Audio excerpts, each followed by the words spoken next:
Women's day నేను జరుపుకోవడం అంటే ఇంతమందితో కలిపి ఇలా స్టేజ్ మీద మాట్లాడడం కానీ జరుపుకోవడం మాట్లాడిన వాళ్ళందరినీ చూసిన తర్వాత నాకే ధైర్యం కలిగింది ఈ స్టేజ్ ఫియర్ అనేది ఉండొద్దని. మీ అందరికి ఒక చిన్న స్టోరీ చెప్పాలని నేను మాట్లాడాలని డిసైడ్ అయ్యాను. కొద్దిగా ఏంటంటే ఓపికగా స్టోరీ వినండి. ప్రతి ఉమెన్కి డెఫినెట్గా, ప్రతి ఉమెన్ అని కాదు, ప్రతి మనిషికి మనలో ఏదో ఒక తెలియని టాలెంట్ ఉంటుంది.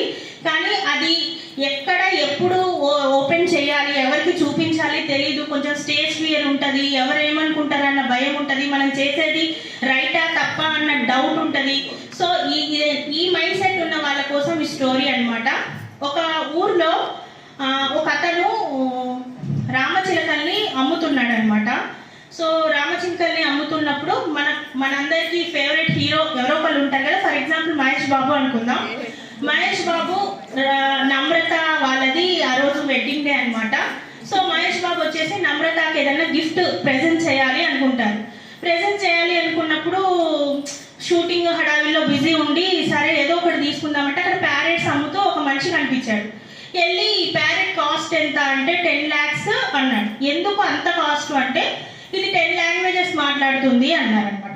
సరే ఓకే 10 languages మాట్లాడుతుంది కదా, సరే ఏదో ఒకటి తీసుకుందాం అని తీసుకున్నారు.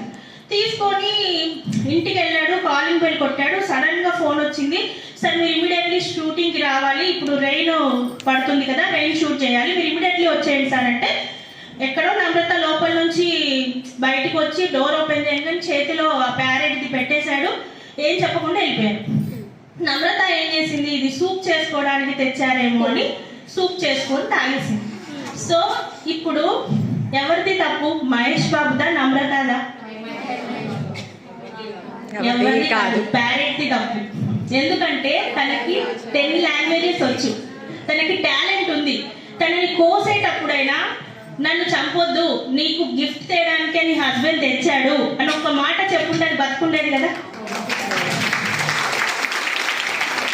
సో ప్రతి వాళ్ళు మనం చచ్చే లోపైన మనలో ఉన్న టాలెంట్ని బయటికి తీయాలి ఏదో పరంగా. అదే నేను ఈరోజు మీ అందరికీ చెప్పాలనుకున్నాను. Happy women's day once again.